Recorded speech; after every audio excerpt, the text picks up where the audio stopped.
For someone like me who was, fairly like a young buck at the time, I wanted to see ideas get built and built quickly because, I wanted to be able to sort of like realize things.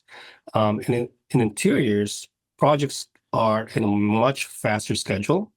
With base building, it takes years and years and years of going through site planning approvals, you know, all the sort of like assembling the land, assembling the team.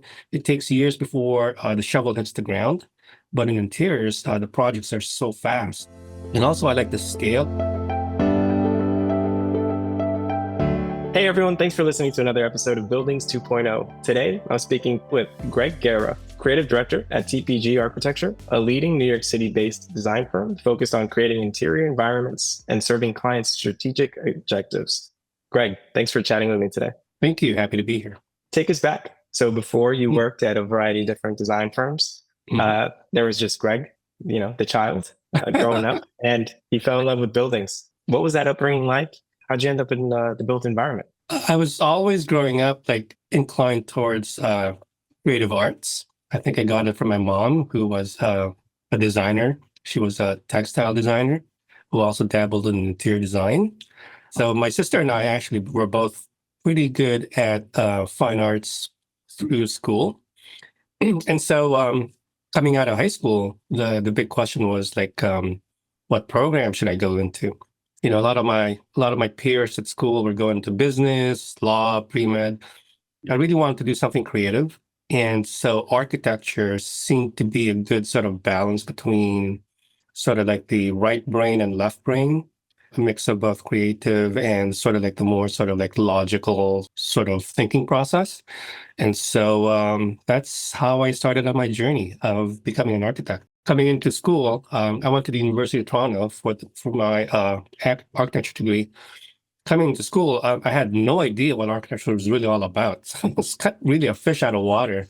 It took me, I think, a couple of years, like my freshman and sophomore years, to sort of like flail around, figuring out how this whole thing works. And I think what was really helpful for me was after my sophomore year, I interned at this architecture company, and we were doing an architectural building competition with a pretty well-known New York architect. His name is Peter Pran. He passed away sadly a few years ago, but he had worked with Mies van der Rohe, and he was the leading design partner for a firm that is no longer in existence, Ellerby Beckett, along with Carlos Zapata, who's another leading American architect. I think he's in New York and Miami. Watching them work while we were working on this competition, the late nights, what struck me was they had like crazy ideas, these crazy ideas we were doing an office tower competition, and I was just blown away. But what I got out of it was, it's not about, because when I was in school, I was always worried about the idea, whether it made sense. And I think their approach is very sculptural. And if you looked at it just on their sketches, you would think, oh my God, it doesn't make any sense. This is crazy. But because they were exploring sort of like, sort of like a corporate take on deconstructivism at the time. But it was like how they expressed that idea, right, through model making and through drawings. And you could see that the design idea was valid. As crazy as it was very valid and made a lot of sense. And so what I understood from there was my ideas, which I was, my first couple of years of school was sort of very sort of nervous about. My ideas were also really valid. And it's really about how to express that, how to communicate that to the audience. And, through the model making, through the drawings, through the presentation, oral presentation. And I think from that point on, I sort of had a better sort of journey through architecture school. It was sort of like, hey, I'm not that crazy. And yeah, I think I can do this. I just have to figure out how to communicate that idea. And I think that was the biggest takeaway for me, was how to communicate, how to express it. Great ideas can come from anything, like organically, or from anyone. And it's really how to craft that and develop it so that other people can understand it and buy into it as well. Yeah, so then I came out of architecture school, and I worked on base building for several years. I worked at a company in Toronto named KPMB, who's one of the leading design practices in Canada, and they had a very robust interior practice. And so I toggled between base building and interiors. And over time, I started to have sort of a preference for interiors. And I think the reason for that is, because I ask myself this a lot, why I left base building, is because interiors is very fast paced. And for someone like me who was, fairly like a young buck at the time, I wanted to see ideas get built and built quickly because, I wanted to be able to sort of like realize things. And in interiors, projects are in a much faster schedule. With base building, it takes years and years and years of going through site planning approvals, all the sort of like assembling the land, assembling the team. It takes years before the shovel hits the ground. But in interiors, the projects are so fast. And also, I like the scale. The scale of it was a little bit more intimate. So I gravitated towards that. And I think that's where I sort of like started on my journey of interior architecture. I came into it without really having this sort of background because interior architecture is really a whole practice in itself.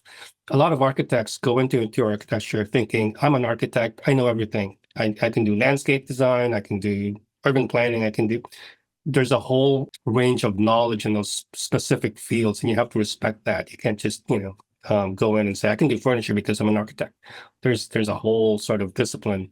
So again, similar to my first few years in architecture school, I had to go through that learning process to understand what interior architecture is all about. And that was through, my sort of like career roles in the firms I ended up going to once I left KPMB. I'm excited to unpack that a lot there. I mean, you mentioned everything from your early inspiration, some of the kind of influences you had in the early part of your career. You mentioned the importance of not just having a good idea, but being able to communicate it. Mm. Question for you is, in your view, what are the ingredients of a good idea? What should they consider? What might be a good idea for one might be a different Right. kind of for another. You mentioned inspirations like Carlos Zapata and others. Mm-hmm. Do you see your kind of career as an extension or perhaps kind of a divergence of your early learnings? And how do you define that? I think just sort of to ground it in my current role at TPG, a good idea is really an idea that expresses, because we're a client serving industry. A good idea is one that allows the client's aspirations to be fully manifested. Because let's face it, like the work we do is about serving clients. They come to us, they have a design problem. They have to expand, they have to contract, they're moving to a new location, they have to solve a real estate issue, growth issue, but they also have aspirations. They have aspirations on who they want to be, who they are, what they see themselves as. And so for me, a good idea is one where organically understanding what the client is, what they're about, and who they want to be, and being able to then deliver that, express that in the physical space that we build out for them. I think that's sort of, for me, the essence of what a good idea is. It's a different answer than if you asked me what a good idea is if I was back in school. And then I would probably say something, like something that looks amazing, looks cool. Right. But I think now, sort of like years of experience, it's really about how that idea is able to serve what the client had asked for. Yeah, and take them somewhere they haven't been. Right. I'm curious to dive in deeper. I mean, how do you translate this? So in other words, I loved how you framed it. Clients come with certain problems, typically around real estate as well as with aspirations. Mm-hmm. How does that translate to the kind of physicality, whether materiality, proportion, size, space? How do you make that translation? Right. How do you like the process? Right.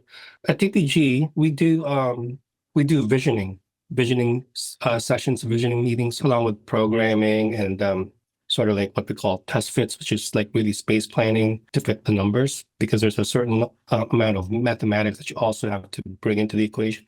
But I believe in visioning. That goes through look and feel, strategizing. You understand the nuances of who they are as a firm. A firm is kind of like a person too. They have their unique identity.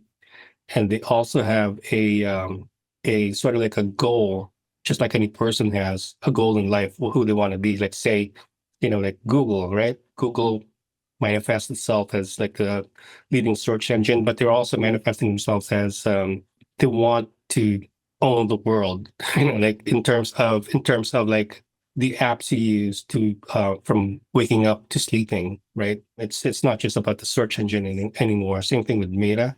So if a client, is like a person, they have a unique identity, or what they call a brand, and they have these goals. And sometimes through these initial meetings, these visioning sessions, sometimes these nuances are not stated.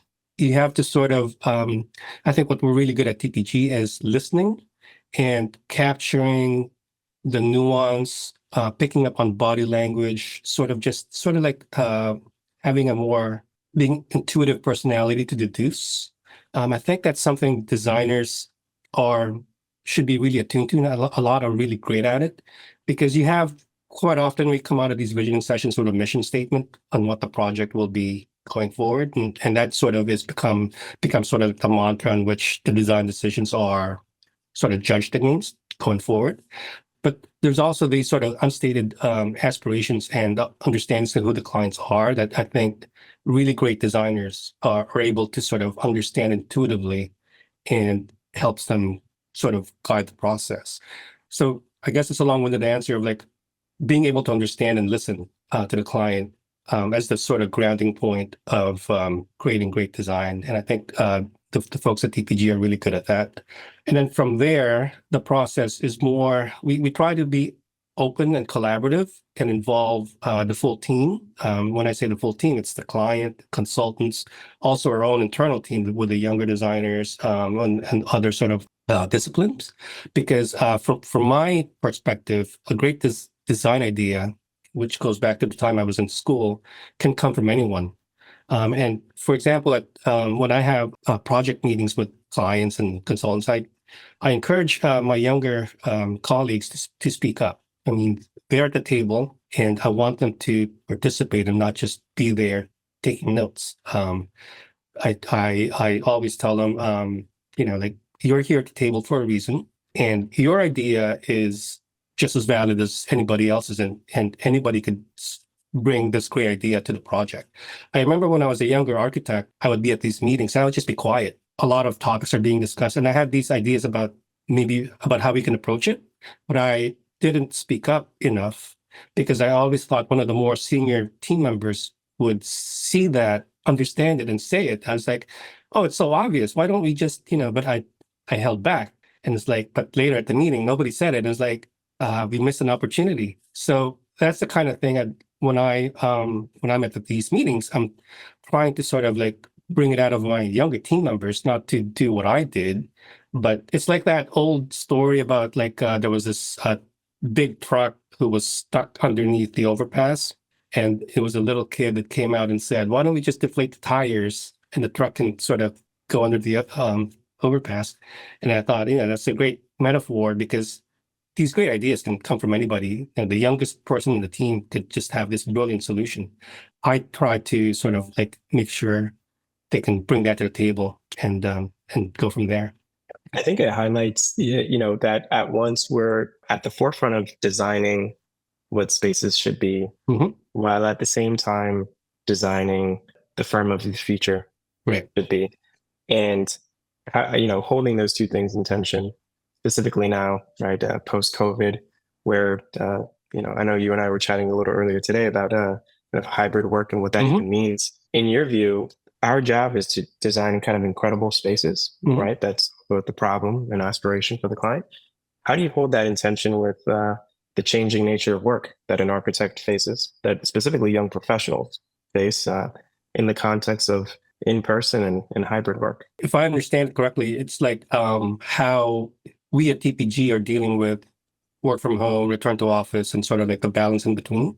Okay. So with our industry, with the design industry, I think we're a little bit different than, say, a financial company or other types of industries, because the creative side of the field involves a lot of collaboration. And the best collaboration for me is face to face, sitting down and drawing ideas together, or being at the same computer and just really working out the solution. So for us at TPG, we put a premium in being able to balance the flexibility that of hybrid, but also having everyone come to the office. So we have a policy of 4 days in the office and then 1 day of being able to work from home to strike that balance. And I think what it allows us is to be able to then deliver sort of like the best of both worlds, where the majority of the time we're in the office, we're able to collectively gather the sort of times where we solve problems, sketch things out. It happens very happenstance. It happens like, hey, I run into somebody at the cafe, and hey, why don't we come to my desk in like 5 minutes and we can sketch out that solution to the project we're trying to do. Or let's meet now. Let's talk at this hallway, and there's a whiteboard here, and let's sketch out this what we can do about this project. So that's sort of like how we're doing it in terms of like being able to be able to generate the best solutions for our clients. On the subject of whiteboarding, I mean, what challenges do you and your team face today? As buildings are conceptualized, to zoom out for a second, there's, commercial real estate is facing a bit of a perfect storm between, Yes. the changing nature of work, increased demands on housing, interest rates, Yep. Higher than ever, construction costs, and kind of all of it is coming together all at once. And of course, the elephant in the room here is how do we improve our buildings fast enough to get to a net zero future? What are some of the challenges that your team is kind of whiteboarding and surfacing up? And give me an example. What might be an example of success or in this case, failure? Like I said, the idea of like striking that balance between work from home and return to office, because with TPG, I'm in the workplace studio, and that's sort of like the paramount concern for us. We do have a robust retail practice, hospitality practice, in building studio, but the core for us here in the New York office is workplace, and that's what we strive to sort of lead the industry at. And what we're seeing is how to resolve this issue of creating these workplaces that can solve this problem now of striking that balance between work from home and return to office, how to lure people back into the city, into the office, but also future-proof the office so that this space is relevant 5 years, 10 years, 15 years, 20 years from now, because as we know, it's a big capital outlay to create these projects.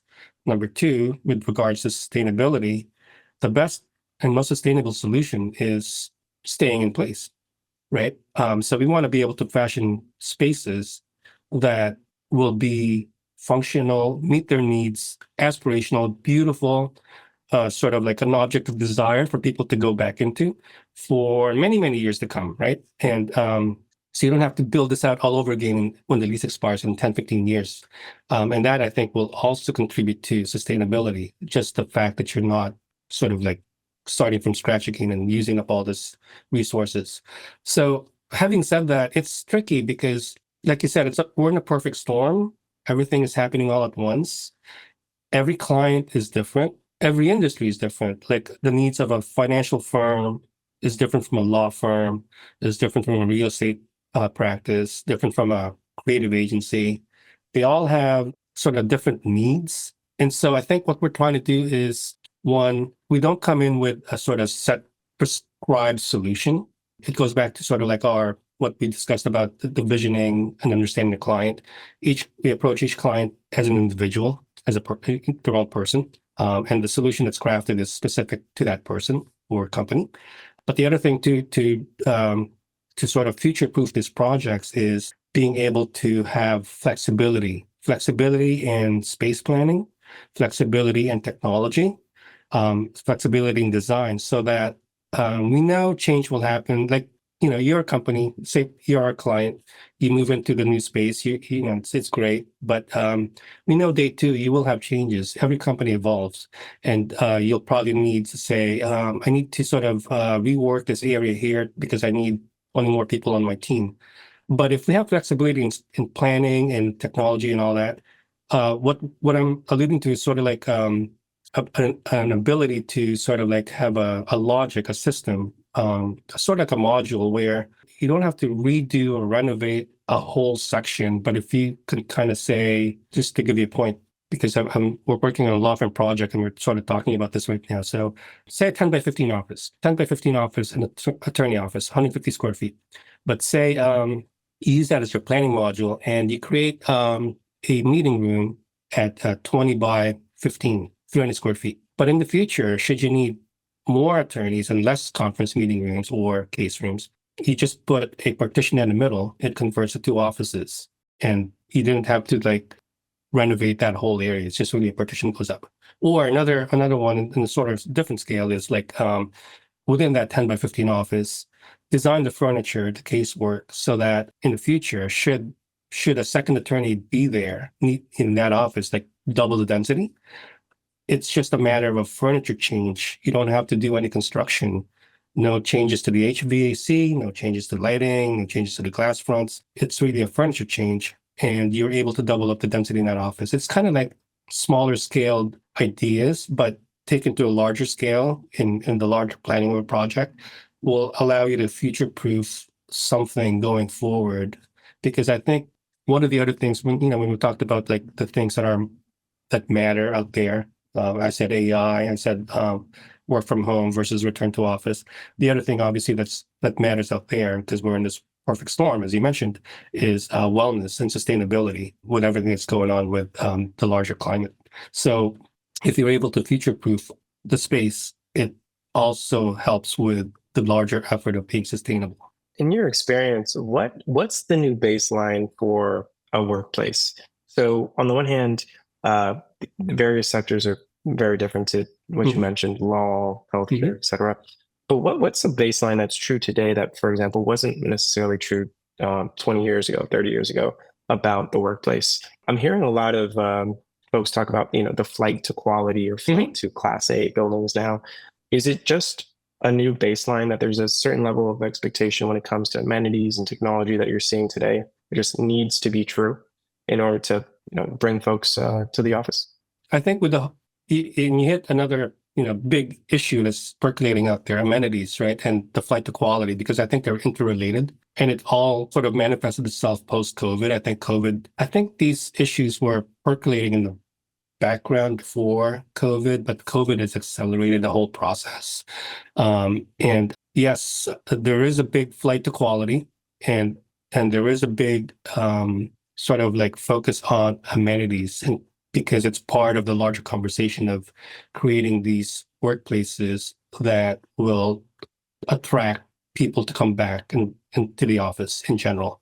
Also with the larger notion of wellness and being able to promote healthy, greener spaces that are more reflective of an understanding of people's physical needs. So yes, the baseline has shifted.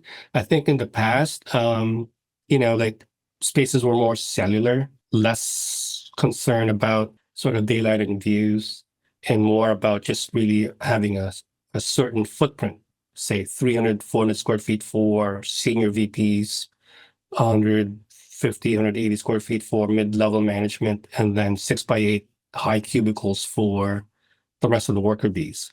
Workplace design has evolved since then, and COVID has really accelerated it to sort of elevate larger ideas about wellness and sustainability, so that there's a larger driver of creating amenity spaces, and even just being able to bring daylight and views into the workplaces. Like the workstations are lower heights than they used to be.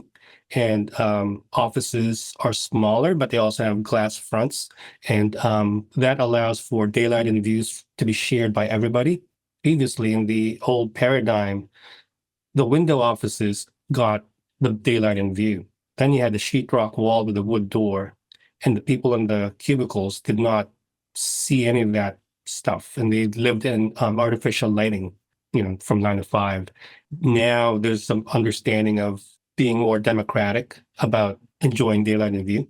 but also I think it's also introduction of the glass fronts has allowed sort of the paradigm of transparency in management, transparency in operations, but also physically bringing data into these. There's a whole lot of sort of like ideas that are sort of empowered by just a simple notion of bringing glass fronts into an office and lowering workstation panel heights. Yes, there's been a shift in the baseline of workplace design, and I think for the better. Where it's headed right now, there's, like with amenities and the flight to quality, but also I think everybody will have a different answer to what they need for amenities. Everybody will have a different answer to what they need for bringing people back and what their policies are. So I think the sort of like the best approach for everyone here is to sort of to understand that there's no one size fits all solution. Each company is in a unique situation, and what we endeavor to do is to sort of advocate for our client, these companies, and come up with what we feel is the sustainable, correct solution for them, all within the sort of paradigm of having this future-proofed space. It's so fascinating to me how, there's this famous, Charlie Munger quote that says, show me the incentive Mhm. and I will show you the outcome. Mhm. And, as practicing architect, we're quite literally making decisions on the physical ingredients of a build. I love how you kind of broke it down from like, perhaps the Mad Men 1960s era where you Yes. had the corner office, a window, drywall, and then everyone else was in artificial lighting. Mhm. Whereas I find today where we kind of by default perhaps start with a more open idea, but Mhm. then I wonder how the pendulum swings. So as I assume as humans, we want diversity, right? A little bit of privacy, a little bit of openness, a little bit of Yes. collaboration, and kind of finding that right mix is hard enough. And I have to imagine it gets even harder now as the role of the office changes. Mhm. And whereas now, even where you find an apartment or a home, there might be an office at home, which begs then the question, well, then what's the role of an office space? How do you navigate through some of these questions now as folks start to almost assume that we should start to find, private areas in our homes or apartments for work, and then how that impacts, I guess, the traditional office floor plate? That is $1 million question right there. We're all trying to figure it out. Right. I think a lot of us are trying to sort of understand what this is and how it's where it's going. And like I said, it's we just try. I think the best for me, anyways, it's the best approach for me is to look at these things on a case by case basis, understanding who the clients are and what they what they need at this moment and in the immediate future. Yeah, this is a great question. I'm just sort of trying to craft the answer because I don't believe anybody has solution for what you just posed. I think it's going to take a number of iterations of projects or workplaces done by many brilliant designers and architects for something to emerge. It's kind of like these great moments in architecture and design when design movements happened. And sometimes they happened organically in different corners of the world. And then they sort of grouped together and realized there was a sort of a common theme through it. And I think that's happening now, although it's still percolating in the background. So my approach is just to sort of like take this on a client by client basis, project by project basis, and try to do the best sort of like rendition of the project with the sort of overall parameters. And at some point, the conditions will manifest themselves that there's actually like a broader, people see that there's a broader pattern to everything. Hey, yeah, that is, and give a name to that movement. I know at the moment, like it's the big ticket items, the big idea items have to deal with wellness, sustainability on one hand, the question of hybrid on the other hand, the question of AI, not just in design, but also in the workplace and how that impacts how that will impact the client. The larger question about commercial real estate, the broader question about residential architecture and going back to interest rates. So because of all these sort of like factors that are driving into our field, for myself, it's hard to sort of put my finger on it and say this is the path forward. But I can tell you that for myself and our teams, we try to sort of navigate that path forward on the sort of like the scale of the individual project and see where that takes us. And then that project that we worked on, the ideas and thoughts that are developed there could be taken to the next project and sort of evolve there too, taking into account the next client's needs. So there's a sort of like process there where it's sort of like the ideas are tested and retested and evolve. And I think from there, a bigger idea, bigger consensus will emerge. And take what we do by, a million other designers and architects.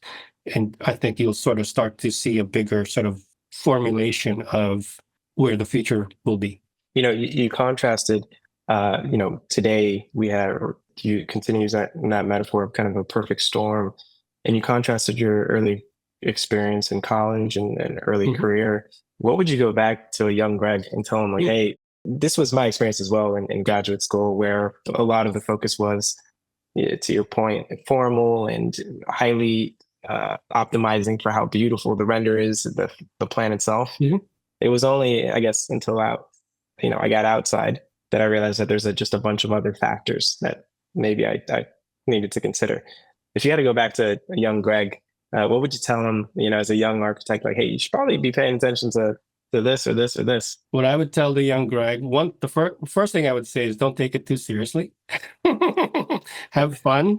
I think I took things a little bit too seriously and was, have fun, because it's a long journey, and I think you should enjoy the journey. So that's the first thing I would tell myself is enjoy that. Second thing I would tell myself is to go seek out mentors. It's not just like one person or two, but it's a series. Like you go through life and you'll meet a lot of different people with insights on different things. And I would tell myself to go seek them out and engage them more. I think, I do have mentors that helped guided me, but I think probably missed out on a couple of other great opportunities of getting that sort of like passage of knowledge. The third thing I would say to myself would be to, and I mentioned it earlier, at these project meetings, client meetings, and I'm at the table, speak up. Bring your idea forward. Don't be afraid, because it's actually really good. And the grown-ups haven't thought of it. And I think if you don't bring it, no one will know about it. So that's another thing I would probably say to younger architects, at the table, speak up. You're there, you're valid, and you have a good idea. Bring it forward. I love that. I guess with, I like to end these sessions with, oftentimes we're asked, what the future looks like or what's changing, and we focus on, all the changing trends. But I often find that also acknowledging what's likely not going to change is just as important. In your experience around buildings, the way that we design buildings, build buildings, work with clients, what in your view, regardless of AI, regardless of all the, what we're going to be talking about in 5-10 years, is likely not going to change about the practice of architecture and designing buildings? I think what will stay true, stand the test of time, is the need for face-to-face collaboration during the ideation process. I know we have a lot of virtual tools where we can collaborate online or in real time, but I think for within the industry, nothing will really take the place of sitting across the table or side by side and sketching out, crafting that idea really quickly. I think one of the benefits of being there face to face is it's the speed of how the ideas can come out, and I've done it both ways, but for myself, I've found that when ideation is happening online, virtually, there's a lag, because you're putting down the idea digitally and you have to go through the interface of the computer, of the software. But in face-to-face real time, you're sketching it out, you're drawing, you're writing, you're talking, and it's sometimes for myself, like when ideas come, it's a stream of consciousness. I find myself sometimes struggling to like write these down because it's sort of just flowing. And I think with a sort of like a virtual ideation process, because you're trying to sort of interface that on the computer, you're sort of losing a little bit of that speed. So I think that's one thing I feel will stay sort of the universal, is that need to be face to face and collaborate. 100%. Greg, it's been incredible. Thank you so much for joining Buildings 2.0. I can't wait for part two.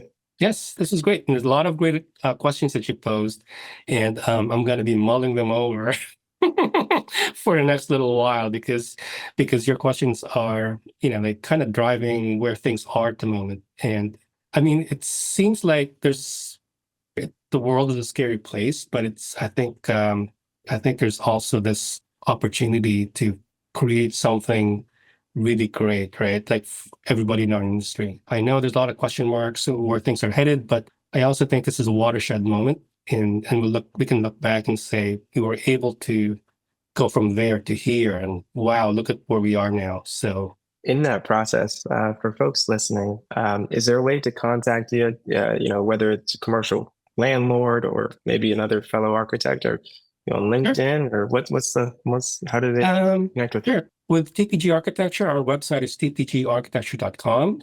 And my email is gguerra@tpgarchitecture.com. So, and I have to say GGUERRA. I have to spell it out. Sometimes I get the sort of mispronounced or misspelled addresses. But yeah, just feel free to reach out. I'm happy to communicate and channel to whoever it needs to go to. Let's keep in touch, and excited for you to join for the part two. Thank you.